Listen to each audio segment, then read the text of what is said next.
same time, 7 p.m. on Volt 104.3 FM. My name is John, and as always, I'm super excited to welcome you to another spanking new edition of Did You Know, which comes to you every Saturday by 7 p.m. And today, like every other time we've had this show together, we have another exciting adventure down memory lane as we're going to be going through the looking glass to a time past. This is so super important because a wise man once said, and I quote, that those who forget their history are doomed to repeat it. And then following that statement, he also went on to say that stories have to be told, otherwise they die. And when they die, we forget who we are as a people and why we are here. And this is super important. For today, I'm going to be bringing you a story like no other about an illustrious Nigerian who has never been celebrated by his own people as a superstar for who he really is. Yes. So before I let the cat out of the bag, I want to ask you a quick question. Yes, quick question. Did you know that one man kidnapped at 11, sold into slavery 3 times, and forced to answer a name that wasn't his, wrote a book that helped end British slave trade? His name is Olaudah Equiano. And before he became one of history's most powerful voices for freedom, he was a boy who watched the world rip everything from him, his family, his home, even his name. But here's what's remarkable. He didn't just survive the Middle Passage, one of humanity's darkest chapter. He mastered it. He learned to read and write in the language of his captors. He earned his freedom through sheer financial savvy and then did something revolutionary, which was pick up a pen and tell his story. Today's show, I'm going to be taking you way back to 1745 to a village somewhere in southeastern Nigeria, somewhere along the lines of Delta State today, where a very young lad named Olaudah, which means fortunate one, had no idea his voice would one day echo through the British Parliament, even through the Westminster Chapel, Westminster Abbey, and even into the government halls in the UK. And when we come back from this very first music break, I'm going to walk you through everything. And if you're a show regular like I am, obviously, we're going to dissect the 4M blueprints of what made Olaudah Equiano tick and how you can employ those same lessons today in your life to get a quantum leap in your finances, get a quantum leap in your ventures, and take whatever you're doing and expand it. So if you're as excited as I am excited, be sure to tell a friend that Did You Know is live on YouTube on High Voltage News and live on radio on Volt 104.3 FM. And guess what, fam? Did you know it's also streaming live on Volt 1043 FM's website? That is volt1043fm.com. You can stream all our programs, stream our services, stream the entire broadcast every day, 247. Even if you're in the north, whether you're in America, you're in the UK, you're in Canada, you're in Panya, anywhere you are, you can stream live exclusively on Volt 104.3 fm.com, and we are also available on Radio Garden. So if you're as excited as I am, grab a chair, get something cold to drink, pull up, come closer, get a notepad and a pen because this journey is about to take off. And I'll be leading you into this very soft jazz medley by Yanni called Adagio in C minor. See you when we see. Right back in a few minutes. Welcome back to Did You Know, coming to you exclusively on Volt 104.3 FM. My name is John, and yes, I'm super excited to welcome you back from that amazing ensemble by Yanni. And we're going to be getting into what we have for you today. Yes, you stop looking back. I'm talking to you right there, looking at me, listening to me on the radio, and watching me on YouTube live. Okay, so Today, we're going to go back in time. We're going to be going to 1745. And if you close your eyes and listen to my voice, you're going to be transported back to the 18th century. And yes, so the 18th century, especially in 1745, was a world that was a patchwork of empires, kingdoms, and colonies. Europe is deep into what they'll later call the Age of Enlightenment. Philosophers are debating human rights in London salons, while ships in Liverpool Harbour load cargo destined for the coast of Africa.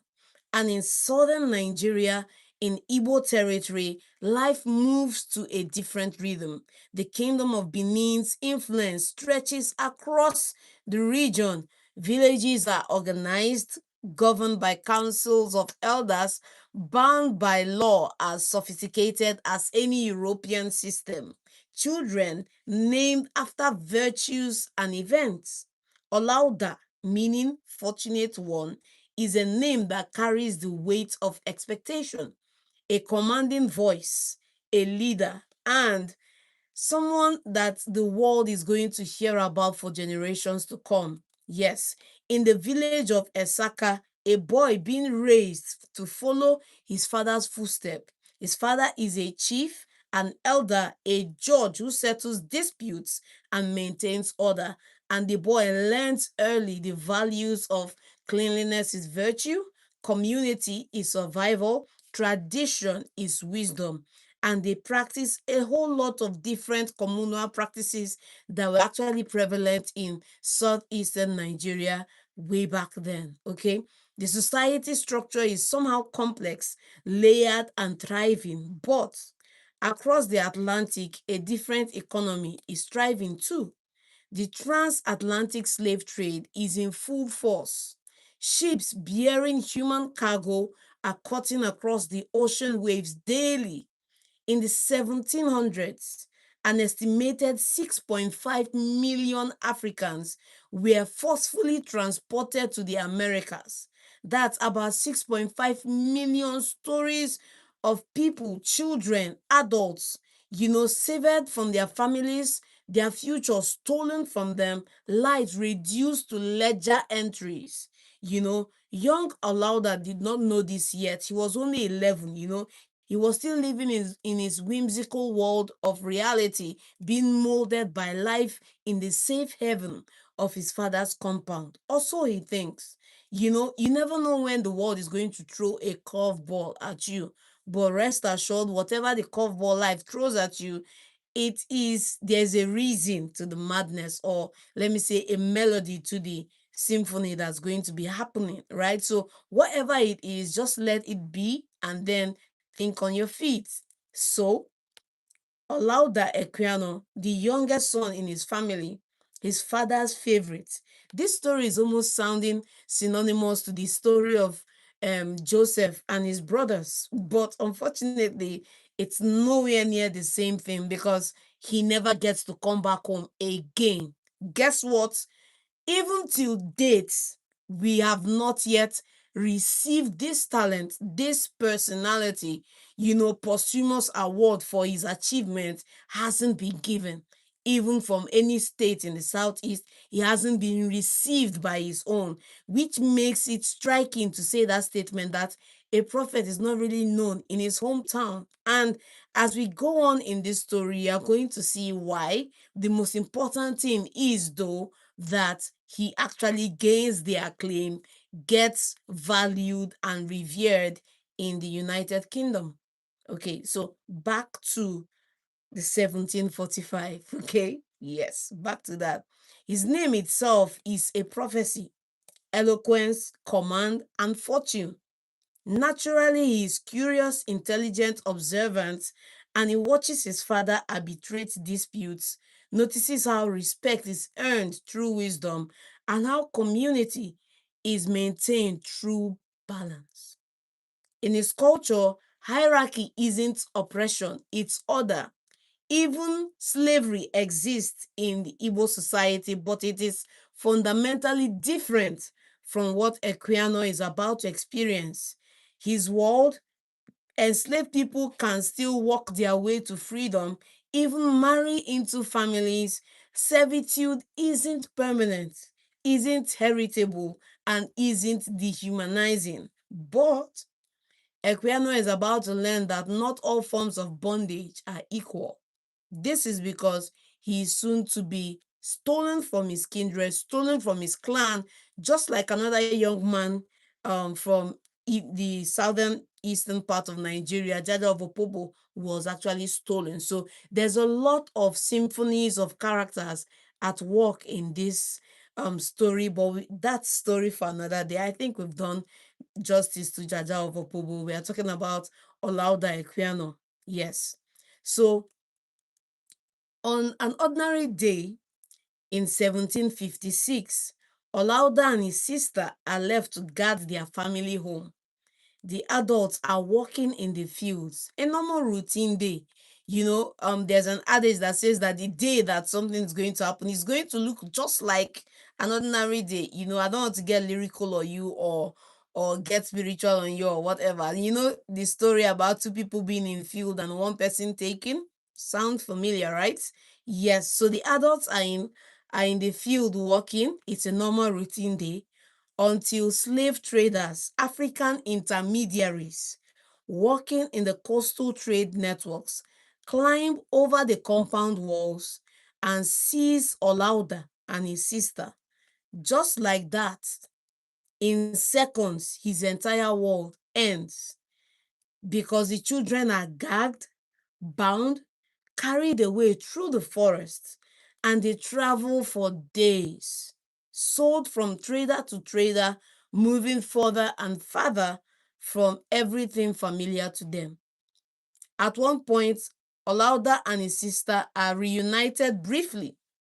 They hold hands, they weep, then they're separated once again.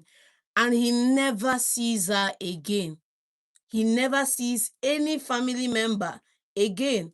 For 6 or 7 months, Equiano is passed among various African families and villages. Some treat him relatively well, others don't, and is learning a devastating lesson. In this world, he isn't a chief's son. He isn't the fortunate one. He's actually an inventory. Just like you would, when you declare assets in your financial statement, you can say, okay, you have a vehicle, you have a generator. That's what he's been reduced to as a result of the fact that he's been stolen from his village and sold into slavery. Now, eventually, he reaches the coast, and that's when his true nightmare begins. Because this young 11-year-old is now at the mercy of a certain group of people I like to call the scum of the earth. Yes, yes. So, you've been walking for months through territories you didn't recognize, among people who speak languages you don't even understand, and then you see the ocean for the very first time in your life, but you don't see beauty. You see a massive wooden structure floating on the water, a slave ship, and then it hits you as you realize with absolute horror that you're about to be locked inside, right? And that is what's called the Middle Passage, the journey that will break millions, the route that will claim an estimated 1.8 million African lives. People who will never reach the Americas, who will die of disease, despair, suicide, or be thrown overboard like garbage. Yes, the ship is called a slave vessel, but it's more accurately a floating tomb. Let that sink in a little bit. Equiano is chained alongside 244 other Africans in the hold, which is dark, suffocating, and think with smell or the stench of you know what. Basically, there's no room to stand, barely any room to breathe, and people are packed so tightly, tighter than a sardine can or a sardine tin, that each person has less than the space of a coffin. That is how tight the ship was packed. Equiano later writes that he is so terrified he believes he's being captured by white spirits who plan to eat him. That's how foreign, how incomprehensible this experience is. He refuses food, refuses water, preferring death to whatever fate awaits him. The crew, as they usually do, beat him until he eats, obviously, because they can't afford to have a red on their balance statement, not because he's a human being, but because there's a price on his head that they want to cash in on. Okay, so they're not beating him just to eat because come on, we like it's because we need to get our money's worth from you. So, but guess what? Around him, people are dying, screaming, losing their mind, and some choose to drown themselves rather than continue. And Equiano is just watching all of it unfold before him. At 11, now, at the second segment of this show, I'm going to come back to this particular part of the story, because there is one particular thread that is found in every super achiever out there in the world. One particular thread, one particular fracture in the image, one particular blemish that every person who's achieved greatness has. Like, trust me, you don't want to miss that segment, because oh my goodness, it's so exciting, when we get to unpack that later on. Okay, so an 11-year-old is witnessing humanity at its worst.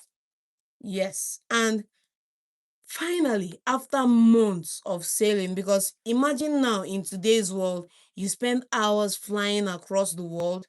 Back then, people spent months on the ocean. Okay, so after several months, the ship finally makes landfall in Barbados.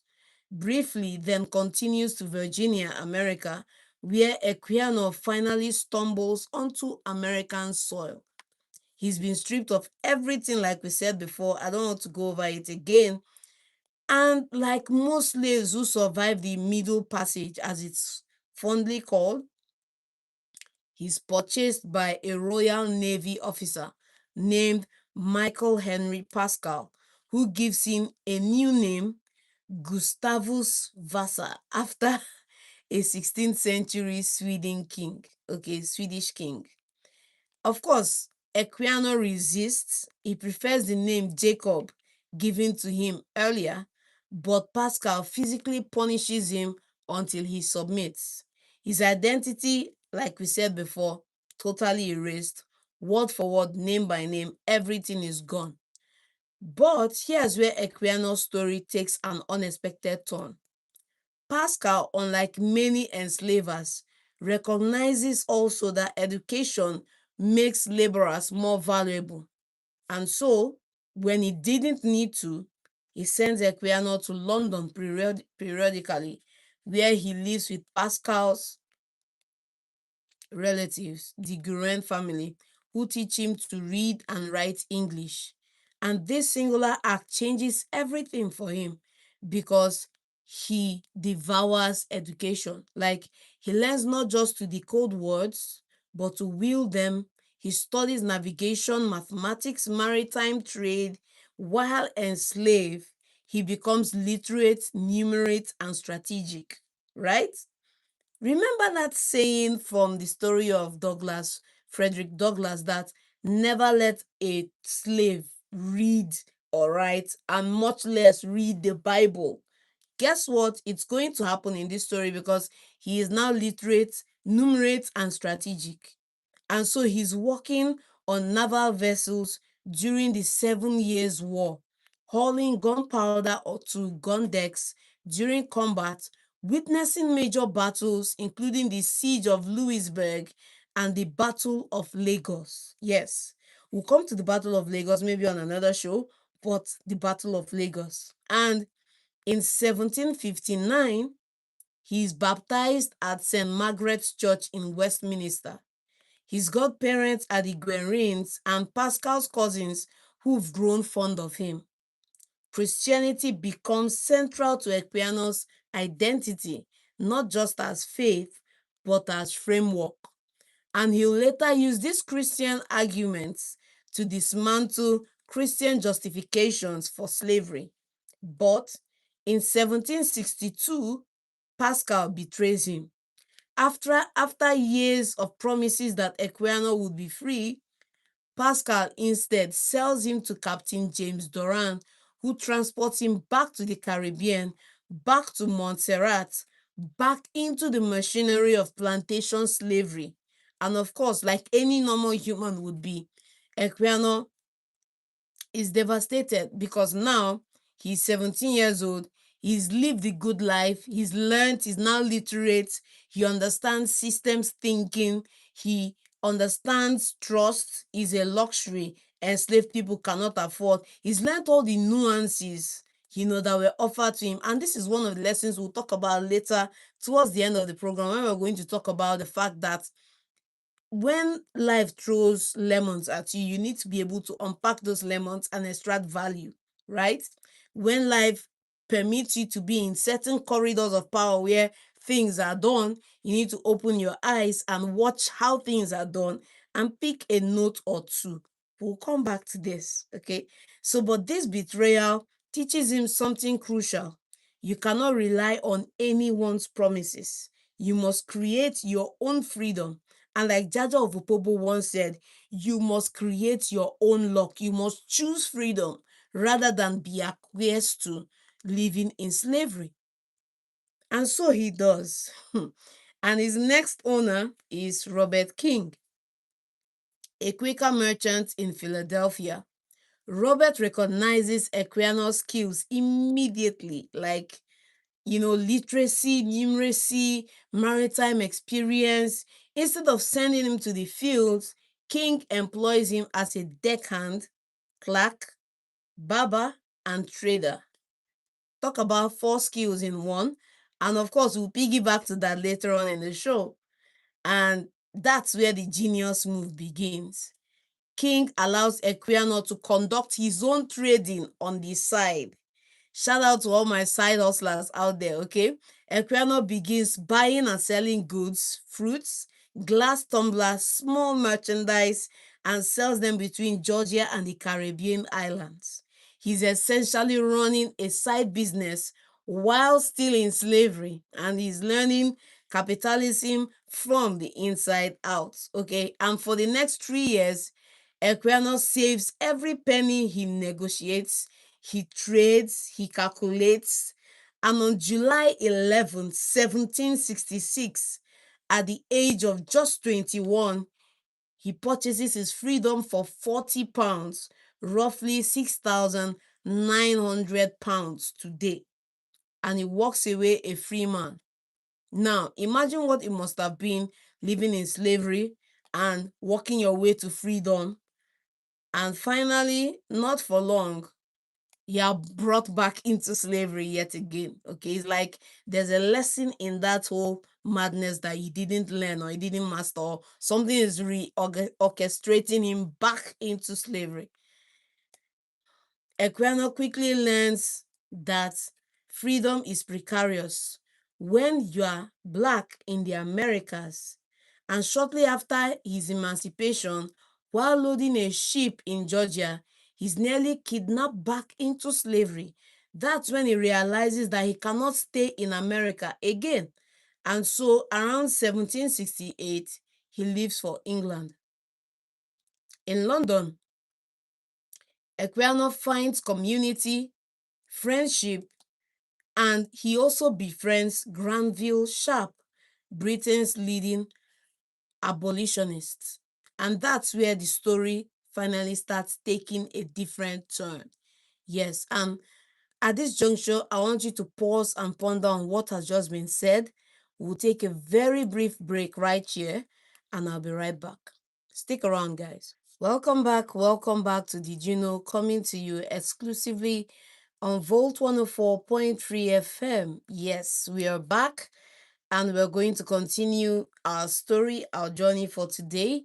And then we're going to dive into the 4M blueprint, which is going to come up in the next 10 minutes. Okay, so back to where we left off. Equiano, having faced challenges, several attempts to kidnapping back into slavery, decides to leave the America and go to United Kingdom.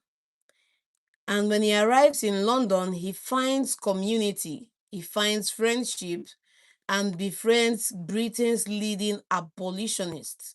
He connects with other Africans living in London.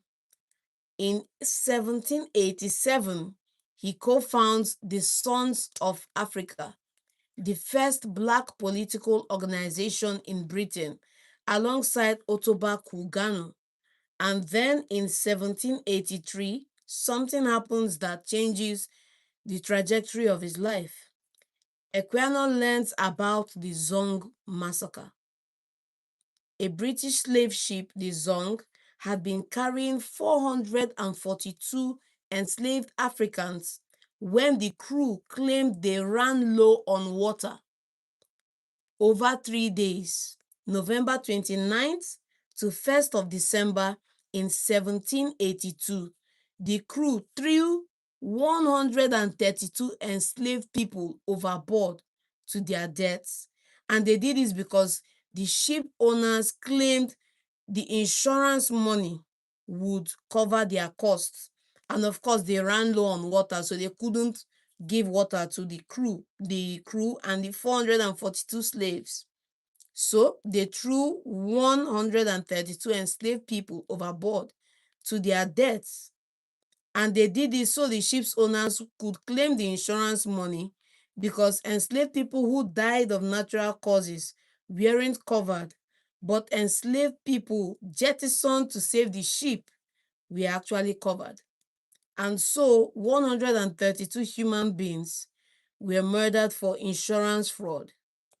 Equiano is the first person to bring this information to Granville Sharp, who tries unsuccessfully to prosecute the crew for murder. But the court rules that legally throwing enslaved people overboard was equivalent to throwing cargo overboard, that those human lives were nothing more than property. And so this moment became the galvanizing moment that pushes Equiano against the legal system, because he said if the legal system treats human beings as cargo, then the legal system must be changed. The question was, however, how? How do you change a system that is set in its ways? He picks up a pen, and in 1789, he publishes the interesting narrative of the life of Olaudah Equiano, or Gustavus Vassa the African, written by himself. Those last three words were crucial because written by himself, because many slave narratives of the era were written by ghostwriters or heavily edited by white abolitionists. But Equiano writes his own story in his own voice, and it's extraordinary. The book provides vivid first-hand accounts of Igbo culture, you know, and the book is available today online. And the kidnapping, the Middle Passage, slavery's daily brutality, and his journey to freedom. The book offers religious arguments against slavery, economic arguments, moral arguments, and is part of his autobiography, part of travel narrative, and part philosophical treatise. Yes, a masterclass of a book. And of course, this book sells so well that there are 9 editions of the copy made during his lifetime. Translations into Dutch, German, and Russian. Subscriptions from the Prince of Wales and 8 dukes. And by 1792, it's already an international bestseller. Talk about a Nigerian doing a bestseller way back in 1792. It's crazy to think about, but there's so much potential residing below the surface. So much potential, so much potential. Shout out to everyone joining me live on YouTube. You guys are the best. Of course, you can join us live on YouTube on High Voltage News. Just go to YouTube, search in High Voltage News, and you see that we are live on YouTube. Shout out to everyone joining us. And to wrap up the story, Equiano tours Britain and Ireland extensively. 8 months in Ireland alone, promoting the book and advocating for abolition, he becomes financially independent from book sales. And as all good stories do, when he dies in 1797, his estate is money that's about £92,000 today. Talk about somebody doing it big time in 1792. And then you come back and tell me that, Nigerians are average. No, we are not average. No, we don't do average. And so everyone must strive to rise to the peak of their potential, you know. But more importantly, this book shifts public opinion. It provides irrefutable testimony about slavery's horrors from someone who lived it. It challenges every racist stereotype and proves African intellectual capability. It humanizes the statistics and proves that those people being considered cargo were actual human beings with real lives. And in 1807, 10 years after Equiano's death, Britain passes the Slave Trade Act, abolishing British slave trade for good as one of the key texts that made abolition possible. So yes, right back where we started, one man, one book, one voice, and the world changed. QED, Olaudah Equiano, kidnapped, enslaved, betrayed, used education, financial strategy, and the power of storytelling to not just win his own freedom, but to help dismantle the entire system that enslaved him in the first place. And it's with this that we come to a very pressing question, which is, what can we learn from Equiano's blueprint? How can his strategies for survival, success, systemic change apply to your life today? Whether you're building a business, leading a team, creating something new, fighting your own battles. When we return from this break, we are going to be breaking down the 4M blueprint: mindset, method, mastery, and of course, modern application. So, this is the peak of the program. This is where we are, building up to every week. And so stay with us here on Did You Know, exclusively on Volt 104.3 FM. We'll be right back to dive into the 4M blueprint. If you snooze, you lose. That's how it is. I'll play you a very nice ensemble by Enya titled Only Time, because sometimes your biggest asset is time, but not just time like the one everybody has, but how much time you can compress into the time you have eventually. So, Enya, take it away. Welcome back to Did You Know, coming to you exclusively on Volt 104.3 FM. Yes, before the break, we journeyed with Olaudah Equiano from an Igbo village to the Middle Passage, from slavery to freedom, from silence to becoming one of history's most influential voices. And like I said before we went on the break, in case you're just joining us, now comes the most important question. What made it possible?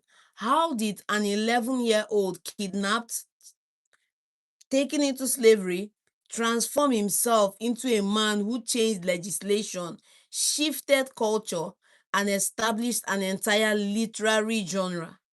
So, let's extract the blueprints and find the timeless principles, because if Equiano could navigate the most brutal system in human history and emerge not just surviving but thriving, then you can navigate whatever challenge is in front of you today. So, my friends, I invite you to dive into the 4M blueprint today.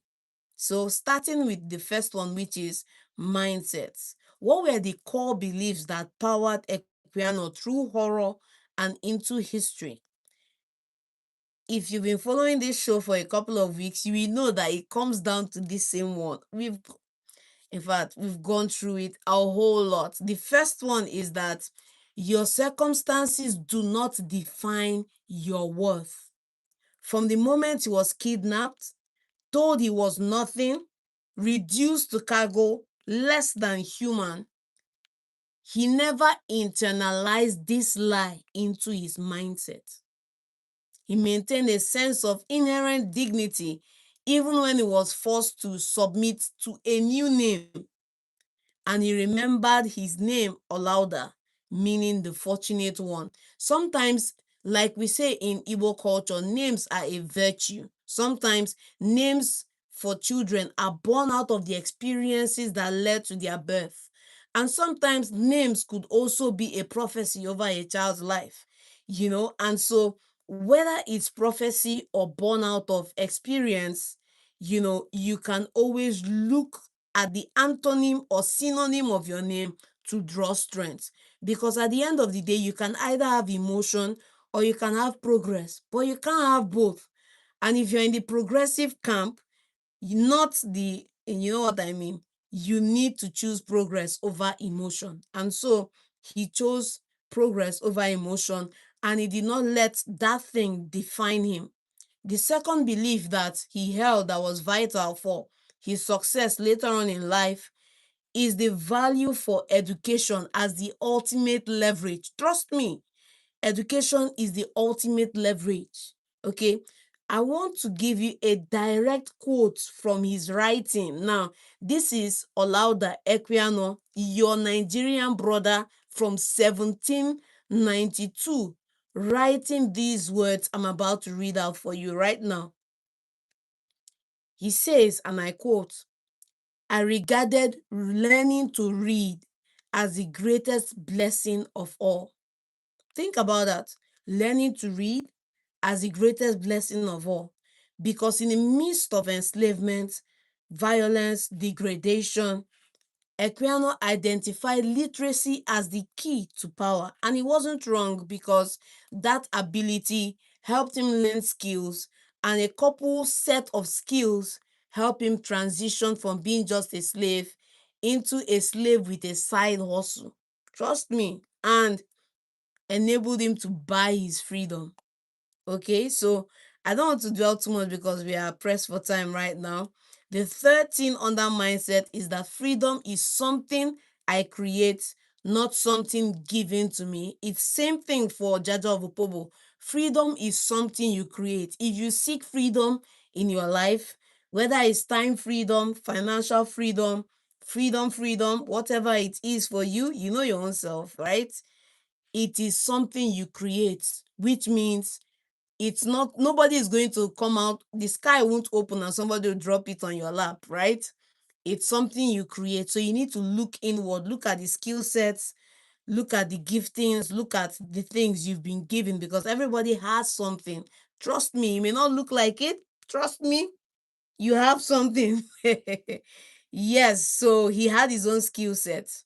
Yes, like I said, I'll leave the full 4M blueprint in the description of this particular live video on YouTube. So you can go check it out after the radio show is done, and you can read through the whole thing. Okay, so the fourth belief he held is that my story has power to change systems. In a way, it was, because back then they didn't have authentic African stories of people who survived slavery, right? And his story actually changed the narrative, which was why he wrote his autobiography. Now, he could have stayed silent, live free, enjoy himself, and do everything he wanted, because he had his own income, he had money. Now, when you have 92,000 pounds, the equivalent of 92,000 pounds back in 1792, bro, trust me, you're good. But those beliefs help him propel him to the level he got to. And so, coming to the second part of the 4M blueprint, we are going to talk about method. How did he do it? How? You can talk about idea, beliefs, mindset. At the end of the day, there are some tangible things you need. The first one was strategic skill acquisition. He didn't learn random things. He deliberately acquired skills that increased his value and mobility. Okay? So, whatever it is you're doing, don't just do it the way it was meant to be done, right? Think outside the box. Look at what strategic skill sets you can acquire that can accelerate the delivery or productivity of what you're doing. Secondly, he started a side hustle. That was it, a side hustle, of course, with the blessing of his master because he was still a slave. And of course, he saved up that money to buy his freedom. So, what are those things you know? I'll give you a clear-cut example. Those questions people always ask you repetitively that almost pisses you off, package that information, that solution as a digital product and sell. So for somebody out there, obviously, so side hustle strategy, okay? Because we are pressed for time, finally, under method, strategic relationship building, okay? This is something we can all learn from, which is you need to think strategically when it comes to relationships. And finally, to round it up, under method, documentation and record keeping, very important for him.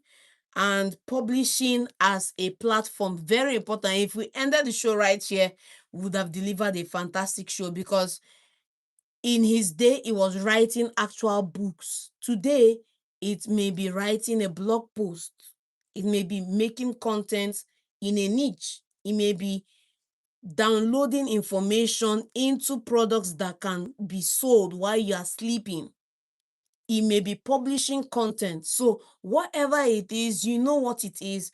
You need to find what you can publish, okay? What you can put out there, that is going to be valuable to somebody, and somebody is going to be willing to exchange that value for money. And, so I'm just trying to round off. And then coming into the area of mastery, number one was cultural intelligence. Number two, rhetorical excellence, being a master communicator.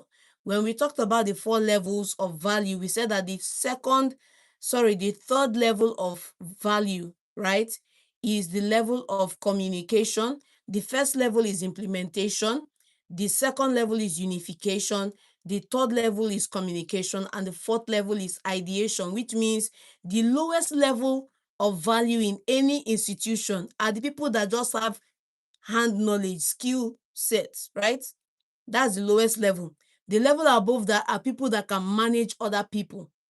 The level above that are people that can communicate the vision of a company, people that can sell services, people that can sell products. And of course, the level above are people that can create something out of nothing, package a product, a solution that the market needs. Those are the people that earn the most. So one of the areas of mastery for him was being a master communicator. And then finally, he had financial literacy. Okay. So no matter where you start, the most important thing is that you pick out the lessons you need to, move on and do well in your life. Finally, how does this blueprint apply to you today? I'm going to be very fast, which is start before you're ready, control your narrative, which means pen your thoughts, pen your actions, pen your processes. It also means if you're a creative, start with authenticity, start doing something with what you've been given. And of course, as you do that, what you have expands, okay? Yes, and as I promised, all these things will be made available in the description of the live video on YouTube on High Voltage News. And with that being said, we come to the end of this week's episode of Did You Know? Proudly brought to you by Volt 104.3 FM. My name is John. And as I say every single time we round off the show, having had a swell time together, I'll be right here, same time, same station, same platform, waiting for you to go on another epic adventure. Do have a wonderful evening and see you when I see you same time next week. Peace out.